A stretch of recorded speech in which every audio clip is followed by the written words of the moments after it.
The insult that shook the stars. The Galactic Assembly Hall stretched across 3 kilometers of polished crystalline floor, its domed ceiling so high that clouds sometimes formed near the top. Representatives from 473 species occupied the tiered seating arrangements, each section designed to accommodate wildly different physiologies.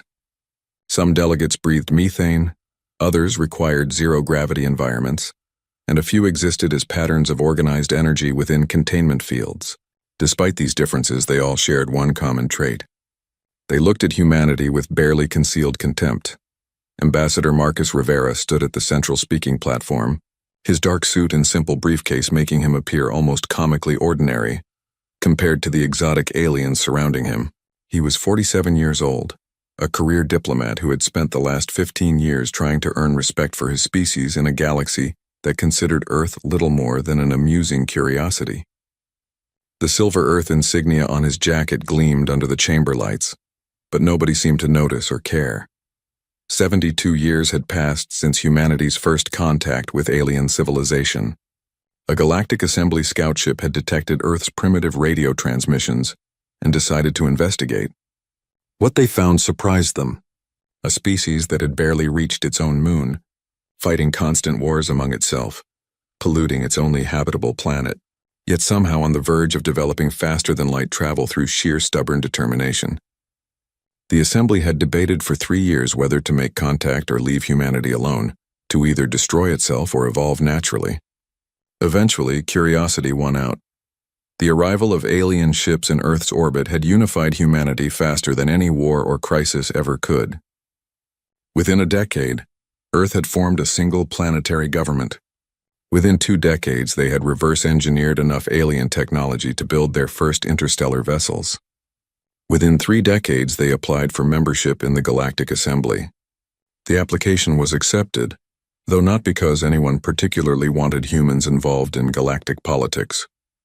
Earth controlled several resource-rich systems along important trade routes, and the Assembly preferred cooperation over potential conflict with an unpredictable new species. But acceptance did not mean respect. To the older civilizations, humanity remained children playing at galactic politics. Their military was tiny compared to established empires. Their technology was borrowed rather than innovated. Their culture was violent and primitive by galactic standards. Most Assembly members viewed humans as temporary members who would either integrate properly over a few centuries or collapse under the weight of their own aggressive nature. Marcus had heard all the whispers and insults. He had endured the condescending tones and dismissive gestures. He had smiled politely through countless meetings where human concerns were ignored or postponed indefinitely. Today's negotiation was supposed to be different. Earth needed mining rights to 3 mineral-rich moons in the Outer Rim territories. These rights had been promised during trade agreements 5 years ago. But the Zentari Empire now claimed the moons fell under their traditional territory, despite clear evidence otherwise. The Zentari were one of the Assembly's founding species, a militaristic empire that controlled 92 star systems and commanded the 3rd largest fleet in known space. They resembled bipedal reptiles standing over 7 feet tall with armored skin that ranged from deep blue to black.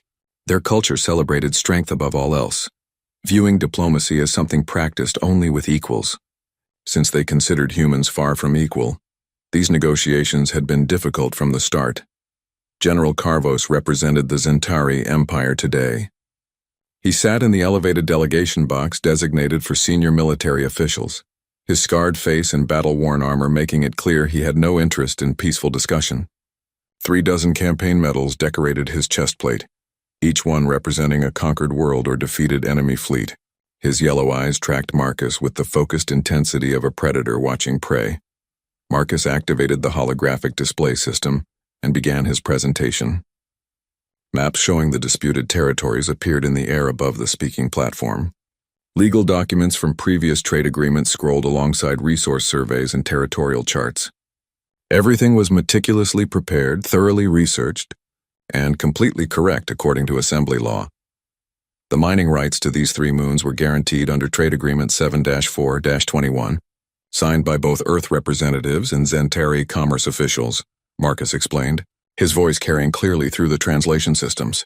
The surveys were completed with full transparency. The economic benefits would be shared according to established protocols. Earth requests that the Assembly honor the existing agreements and allow mining operations to proceed as originally planned. Silence filled the massive chamber. Representatives watched to see how the Zentarii would respond. Some species had their own disputes with the aggressive empire, but lacked the courage to challenge them directly. Others simply enjoyed watching newer species learn harsh lessons about galactic power dynamics. The Assembly functioned less on rules and more on who had the strength to enforce their will. General Carvos rose from his seat with deliberate slowness. His clawed feet clicked against the metal flooring as he descended from the delegation box. Other Zentarii officials remained seated, watching their general with expressions that might have been anticipation or concern. Carvos walked across the open floor toward the central platform where Marcus stood. This was highly irregular. Delegates were supposed to address the Assembly from their designated positions, not approach other speakers directly. Marcus felt his heart rate increase but kept his expression neutral. He had been trained for hostile negotiations. The key was remaining calm and not allowing intimidation tactics to work. He straightened his posture and met Carvos's eyes as the massive alien approached. The general stopped just 3 feet away, close enough that Marcus could smell the sulfurous scent that all Zentarii carried. "Your species speaks much about rights and agreements," Carvos said, his voice a deep rumble that needed no translation system to convey menace. "But you understand nothing about how the galaxy truly functions. The Zentarii Empire has claimed those territories. Our claim supersedes your papers and your trade agreements. This is not negotiable." Marcus kept his voice steady. "With respect, General, the Assembly has established legal frameworks specifically to prevent territorial disputes from escalating into conflicts. Earth followed every proper procedure. We have documentation proving our claim predates yours by nearly 18 months. The law supports our position." Carvos leaned closer, his armored bulk casting a shadow over the human diplomat. "Your species has been part of this Assembly for less than 1 human lifetime. The Zentarii Empire helped found this institution 4,000 years before your ancestors discovered fire. Do you truly believe your laws apply to us? Do you think your complaints matter?" The chamber remained absolutely silent. Every species present understood what was happening. This was a test. The Zentarii were asserting dominance, demonstrating to the entire galaxy that humans could be bullied without consequence. If Marcus backed down, Earth would lose not just the mining rights but any credibility in future negotiations. If he stood firm, the situation might escalate in dangerous ways. Marcus chose his words carefully. "I believe the Assembly's laws apply to all member species equally, regardless of how long they have been members. That principle is fundamental to this institution's existence. If the Zentarii Empire can simply ignore established agreements because they are older and stronger, then what purpose does this Assembly serve?" Something shifted in Carvos's expression. His eyes narrowed and his jaw clenched. For just a moment, Marcus thought he had made a mistake. Then the general's arm moved with shocking speed. The backhand strike caught Marcus across the left side of his face with enough force to lift him off his feet. He flew backward several meters before crashing onto the crystalline floor.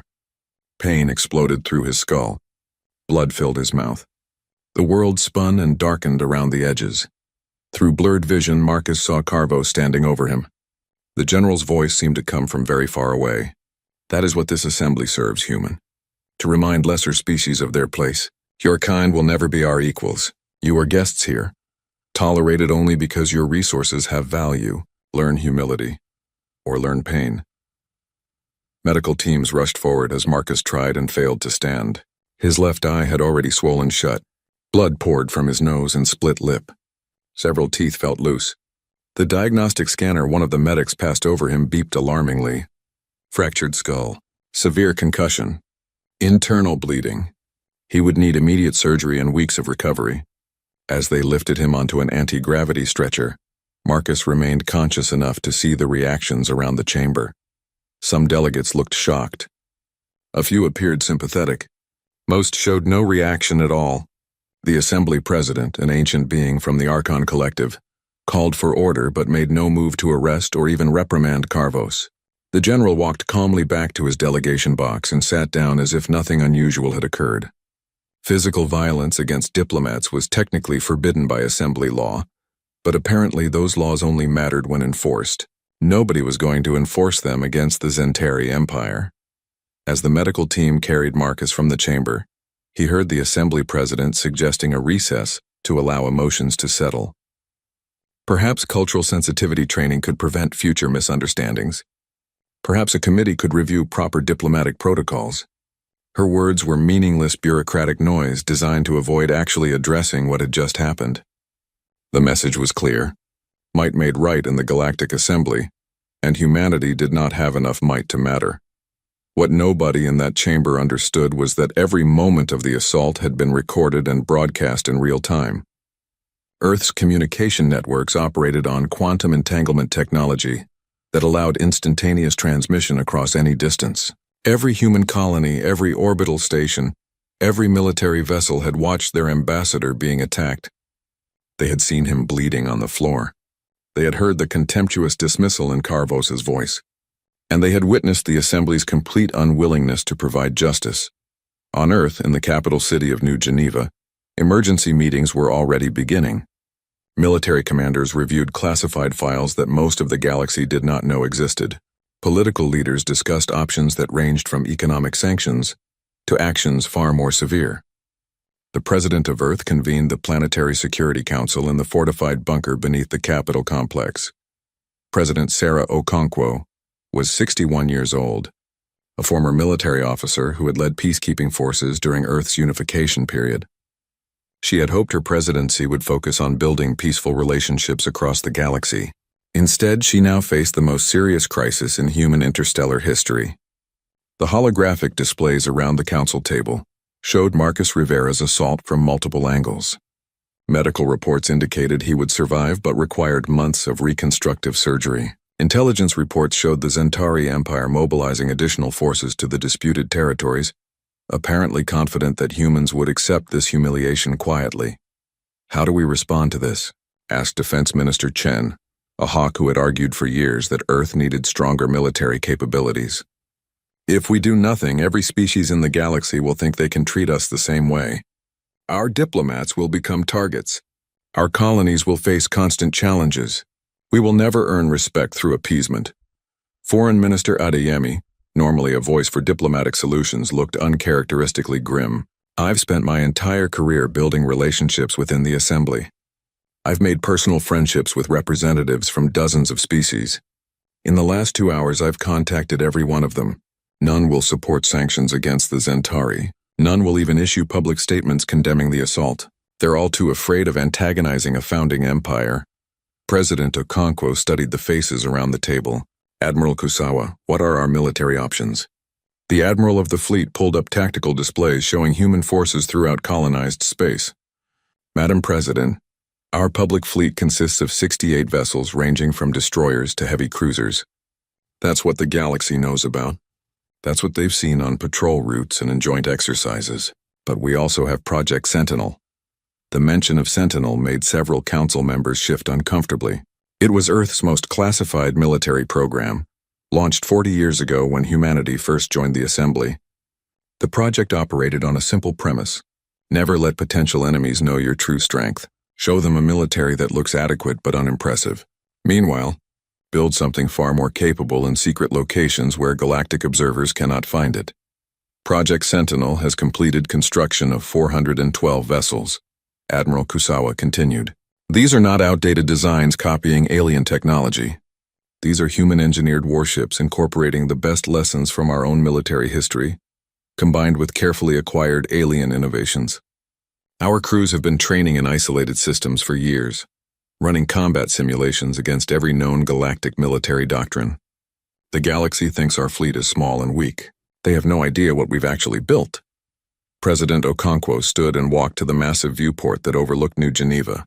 The city glittered with lights as billions of humans went about their evening routines, unaware that their government was discussing actions that could reshape galactic civilization. "If we reveal Sentinel and use military force, there's no going back. The galaxy will see us as aggressive. Other species might unite against us. We could face isolation or worse." "With respect, Madam President," said Defense Minister Chen, "the galaxy already sees us as weak victims. Maybe it's time they learned the truth. Humans didn't unify our planet through weakness. We didn't survive ice ages and pandemics and world wars by accepting defeat. Every major civilization on Earth has military traditions going back thousands of years. The Spartans, the Mongols, the Zulu, the samurai. We know how to fight. We've just been choosing not to. The president turned back to face the council. Her decision would affect billions of lives across dozens of worlds. It would determine Earth's place in galactic civilization for generations. She thought about Marcus Rivera, a good man who had dedicated his life to peaceful diplomacy, now lying in a hospital with his face shattered. She thought about the contempt in Carvos's voice when he called humanity lesser. She thought about every insult and dismissal humans had endured for 72 years. We tried diplomacy, she said quietly. We followed their rules. We asked for justice through proper channels. And we watched them spit in our faces. Her voice grew stronger. Draft a formal statement. Earth is withdrawing from the Galactic Assembly effective immediately. All treaties and agreements are suspended pending renegotiation. And add one more thing. She paused, making sure every council member understood the gravity of what came next. Earth formally declares a state of war with the Zentari Empire. General Carvos will face trial for assault on a diplomat. The only question is whether he surrenders willingly, or we drag him there by force. The council chamber erupted in urgent discussion, but President Okonkwo's decision was final. Within the hour, the declaration was broadcast across all human channels. Within 2 hours, it reached the Galactic Assembly through official diplomatic networks. Within 3 hours, every species in known space had heard the impossible news. Humanity, the weak newcomers who everyone dismissed as temporary members barely worth noticing, had just declared war on one of the galaxy's founding empires. In the Zentari home system, military commanders gathered to review the human declaration. They watched the broadcast and laughed. War the humans wanted war? It was absurd. It was suicide. Humanity had been in space for barely 2 generations. They had a tiny fleet with borrowed technology. They had never fought a real space battle against a serious military power. This would not be a war. This would be a quick extermination followed by human colonies begging for mercy. General Carvos himself dismissed the declaration with contempt. Let them come. Let them throw their pathetic ships against Zentari might. We will crush them in days, and the galaxy will learn what happens to species who forget their place. What neither Carvos nor any other galactic power understood was that humanity had been preparing for this possibility since the day they joined the assembly. They had studied every alien military doctrine. They had analyzed every tactical weakness. They had built weapons and ships specifically designed to fight enemies with superior numbers and technology. And most importantly, they had learned from their own bloody history how to win wars against overwhelming odds. The galaxy was about to receive an education in human military philosophy. The tuition would be paid in Zentari ships and shattered assumptions about which species were truly dangerous. Humanity had been patient. They had been peaceful. They had tried every diplomatic option. Now they would show the galaxy what happened when peaceful species decided they had been pushed far enough. The sleeping giant was awake and it was angry. When the sleeping giant awakens, the Zentari High Command gathered in their war room on the fortress world of Zenthar Prime. Holographic displays showed the positions of every human colony and the locations of their known military vessels. To the assembled generals and admirals, it looked like a simple training exercise rather than a serious military threat. The room itself was carved from dark volcanic rock, its walls decorated with weapons from 1,000 conquered worlds. Zentari culture celebrated warfare as the highest calling, and this chamber had witnessed the planning of countless successful campaigns. Fleet Admiral Torquex studied the tactical data with growing amusement. His scales were darker than most Centauri, almost black, marking him as a veteran of over 60 major battles. The humans have 12 colony worlds and 68 confirmed military vessels. Their largest ship masses only 600,000 tons. Their weapons are plasma-based projectiles, similar to technology we abandoned 3 centuries ago. They have no graviton shields, no quantum displacement drives, no antimatter warheads. This will be over before it begins. General Carvos stood beside the display table, his earlier assault on the human ambassador already forgotten as a minor incident. I want to lead the first battle group personally. We will strike their border colony at New Horizon. 3 battle groups should be sufficient. 90 ships against whatever pathetic defenses they can muster. We will crush them there and broadcast their surrender across all human space. They will learn the cost of their arrogance. The other commanders voiced their agreement. The strategy was approved within minutes. 3 battle groups meant 90 warships ranging from heavy cruisers to dreadnoughts. Centauri intelligence estimated New Horizon had perhaps 4 or 5 vessels defending it. The battle would last less than an hour. It would be a demonstration of Centauri superiority that would echo across the galaxy for generations. What Centauri intelligence completely failed to understand was that every piece of information they possessed about human military capabilities was carefully constructed misinformation. For 4 decades, humanity had shown the galaxy exactly what they wanted galactic powers to see: small fleets on predictable patrol routes, outdated weapons in public demonstrations, ships that appeared slow and vulnerable during joint exercises. All of it was an elaborate deception designed to make potential enemies underestimate Earth's true strength. The reality was dramatically different. In hidden construction facilities scattered throughout human space, in asteroid belts and gas giant moons where galactic observers never ventured, humanity had been building. Not dozens of ships, hundreds. Not outdated designs copied from alien technology. Cutting-edge vessels incorporating human engineering innovation with carefully reverse-engineered alien advancements. The public fleet was a decoy. The real fleet had been waiting in secret for exactly this moment. Admiral Jessica Torres commanded human defense forces from her flagship, the UENS Defiant. She was 49 years old, a tactical genius who had spent the last 15 years training crews in isolated systems far from galactic observation. Her bridge crew sat at their stations with the calm professionalism that came from thousands of hours of simulation training. They had practiced this scenario more times than anyone could count. Now it was real. Centauri battle groups just entered the system, reported the tactical officer. 90 vessels total. They're maintaining standard attack formation Delta 7. Our intelligence files indicate they believe we have 5 ships defending this colony. They think this will be a quick victory. Admiral Torres allowed herself a thin smile. Show them what we really have. All vessels exit stealth mode. Execute formation Phoenix Rising. Across the New Horizon system, space itself seemed to ripple and distort. Ships appeared from nowhere, their stealth systems deactivating to reveal hulls painted in the dark blue and silver of the United Earth Naval Service. Not 5 vessels. 60. Sleek warships that looked nothing like the cargo haulers and outdated cruisers the galaxy associated with humanity. These were purpose-built warships designed by a species that had been perfecting the art of naval combat for centuries before reaching the stars. On the bridge of the Centauri flagship, alarms screamed urgent warnings. Sensor operators shouted reports in barely controlled panic. Admiral Torquek stared at his displays in complete disbelief. Where did they come from? How did they hide so many ships? This is impossible. Our intelligence was certain.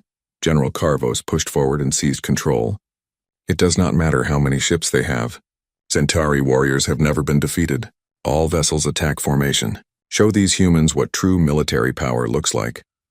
The Centauri fleet surged forward with the confidence born from 4,000 years of military dominance. They had fought hundreds of battles against dozens of species. They knew every standard tactical formation, every conventional strategy, every predictable maneuver. They believed their experience and superior firepower would overwhelm whatever tricks the humans attempted. What they failed to understand was that humanity had been fighting wars against itself for thousands of years before discovering faster-than-light travel. Human military doctrine had been forged in conflicts like World War II, where industrial capacity and tactical innovation proved more important than raw strength.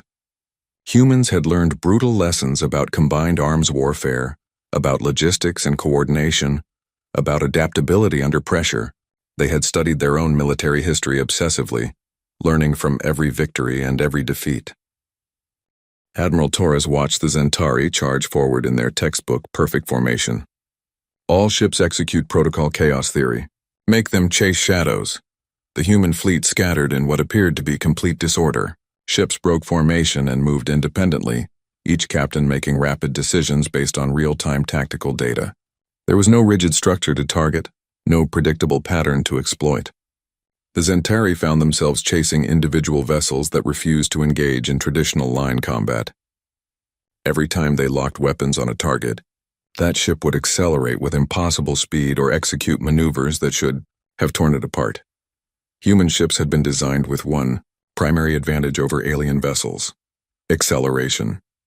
While Zentari dreadnoughts were powerful and heavily armored, they were also massive and slow. Human destroyers and cruisers sacrificed some armor for engines that could change vector faster than any alien ship could track. They darted through the battlefield like wolves harassing a bear, never staying in one place long enough to become easy targets. Then the humans began their electronic warfare assault, and the Zentari learned about a type of combat they had never seriously considered. Human ships did not just fire weapons. They broadcast false sensor signals that made one ship appear as five. They jammed communication frequencies so Zentari commanders could not coordinate with their battle groups. They hacked targeting computers and fed incorrect firing solutions. Within minutes, the Zentari fleet was drowning in false information and system malfunctions. Our sensors show 30 human ships in Sector 4, but weapons fire indicates only 6, reported a confused Zentari tactical officer. Communications with Battle Group 2 are completely blocked. Targeting systems are reporting phantom contacts throughout the engagement zone. Admiral, we cannot get reliable data. Admiral Torquex had fought in 60 battles but never experienced anything like this. His enemies had always fought honorably, ship against ship in formations where superior firepower determined victory. These humans were fighting like criminals, using deception and trickery instead of facing Zentari might directly. It was dishonorable. It was confusing. And worst of all, it was working. Before the Zentari could adapt, humanity demonstrated another lesson learned from their own military history. Psychological warfare. A broadcast came through on all Zentari frequencies. Admiral Torres's voice was calm and professional, but her words carried devastating implications. Attention Zentari fleet. This is Admiral Torres of the United Earth Naval Service. You have entered this system with hostile intent. You believe you are fighting a weak enemy. You are wrong. We are offering you one opportunity to surrender. Power down your weapons, shut down your engines, and prepare to be taken into custody. You have 90 seconds to comply. If you refuse, we will destroy your fleet. We do not want to kill you, but we will if necessary. The choice is yours. General Carbos heard the message and his fury exploded. Surrender to humans never. All ships concentrate fire on the human flagship. Kill their admiral, and they will break like all inferior species. 40 Zentari vessels turned their weapons toward the Defiant. Massive energy beams lanced out, enough firepower to vaporize a moon. The beams struck exactly where the human flagship should have been. They hit empty space. The Defiant had moved with impossible speed, repositioning itself in the microseconds between the Zentari targeting lock and actual firing. Human propulsion technology, developed in secret over decades, made their ships faster and more maneuverable than anything the galaxy had encountered. The 90-second deadline expired. Admiral Torres's voice came through again, colder now. You were warned. All vessels weapons free. Disable enemy ships. Minimize casualties. The human fleet opened fire with a precision that shocked every Zentari officer who witnessed it. Human weapons were not more powerful than Zentari weapons, but they were far more accurate. Computer targeting systems calculated trajectories accounting for dozens of variables simultaneously. Railguns fired solid projectiles that punched through shields and armor to hit specific systems. Missiles carried electronic warfare packages that disabled sensors before conventional warheads struck engine assemblies. Every shot was calculated. Every hit was intentional. One by one, Zentari ships went dark. Their engines failed. Their weapons powered down. Their life support remained intact, because human targeting deliberately avoided those systems. Zentari crews found themselves alive but completely helpless, drifting in space while human ships moved past them to engage the next target. This was not how space battles were supposed to work. The superior force was supposed to win through overwhelming firepower. Instead, the Zentari were being systematically disabled by an enemy that fought with surgical precision. Admiral Torquex watched his fleet fall apart in real time. 20 ships disabled, 30, 40. His tactical displays showed patterns he could not counter. Every time he ordered a formation change, the humans adapted before his ships could execute the maneuver. Every weapon barrage was met with evasion or electronic countermeasures. His warriors were brave and his ships were powerful, but none of it mattered against an enemy that refused to fight in predictable ways. "We must retreat," advised his chief tactical officer. breaking the greatest taboo in Zentari military culture. Admiral, we cannot win this engagement. If we stay, they will capture or destroy the entire fleet. General Carvos overruled him immediately. Zentari do not retreat. We do not surrender. Keep fighting. We are warriors. We do not show weakness. But his warriors had more sense than their general. Ship after ship began broadcasting surrender signals. They powered down weapons and activated emergency beacons. They had witnessed enough. This was not a battle they could win through courage or determination. The humans were simply better at this type of warfare. Better trained, better equipped, better prepared. The Battle of New Horizon lasted 42 minutes from first shot to final surrender. 90 Zentari warships had entered the system. 68 were captured intact. 18 were destroyed because their crews refused to surrender and forced human vessels to disable them completely. 4 escaped back to Zentari space to carry word of the disaster. The human fleet suffered 0 casualties and minimal damage to 3 vessels. Admiral Torres broadcast a message that would be heard across the galaxy within hours. To all Zentari prisoners, you will be treated according to the rules of war established by Earth's Geneva Conventions. You will receive food, water, and medical care. You will not be tortured or abused. Your wounded will be treated the same as our wounded. This is how humans conduct warfare. We do not enjoy killing.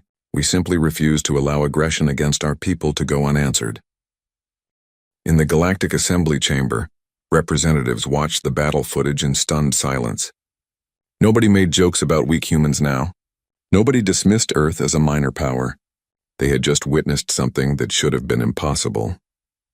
A species that joined the Assembly 72 years ago had crushed one of the founding empires in less than an hour. The carefully maintained illusion of galactic power structures crumbled in those 42 minutes of combat. The Avarian representative spoke first, her feathers ruffled in agitation. How did we not know about their true fleet strength?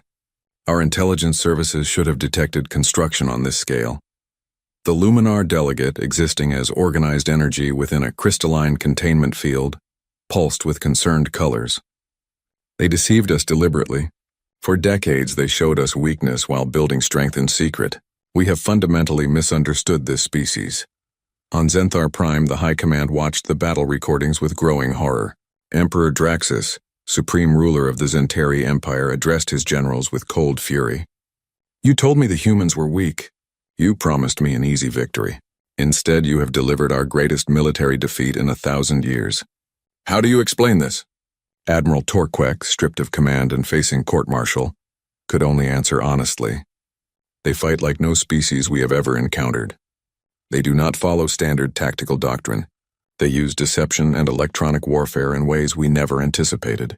Our intelligence was completely wrong about their capabilities. General Carvos, still defiant despite the disaster, argued for escalation. This was one battle.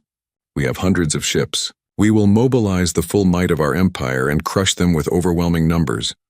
But Emperor Draxus was not a fool who ignored reality. Look at the casualty reports. Look at how quickly they disabled our vessels. Look at how they achieved complete victory without losing a single ship. If we send more fleets, they will capture more of our warriors. Every battle makes them stronger while making us weaker. We must reconsider our position. The Zentari Empire had never faced this situation before. In their 4,000-year history, they had always been the superior power. They had always won through strength and numbers. But humanity had changed the fundamental equation. The humans did not fight the same way other species fought. They had brought military innovation from their own violent history and applied it to galactic warfare. They had turned their weakness into strength by making their enemies underestimate them. President Okonkwo addressed the people of Earth in a broadcast that showed both resolve and restraint. We have won the first battle, but the war is not over. The Zentari Empire is powerful and proud. They may choose to escalate. We must remain vigilant. However, I want to be clear about our objectives. We are not seeking conquest. We are not trying to destroy the Zentari people. We demand justice for the assault on Ambassador Rivera. We demand respect for human sovereignty. We demand our rightful place in galactic civilization. If the Zentari meet these demands, peace remains possible. The Galactic Assembly convened an emergency session to discuss the new reality. The casual arrogance that had defined their treatment of humanity was gone. replaced by careful calculation. Several species quietly reached out to Earth to establish better diplomatic relations. Others began reassessing their own military capabilities in light of human technological achievements. The balance of galactic power had shifted dramatically. Ambassador Rivera, recovering in a hospital on Earth, watched the battle footage from his bed. His face was still swollen and bandaged, but his eyes showed satisfaction. He had spent 15 years enduring insults and dismissal. He had believed in peaceful diplomacy even when it seemed hopeless. Now the galaxy was learning that humanity's preference for peace did not mean they were incapable of war. In the Zentari capital, Emperor Draxus made a decision that shocked his military commanders.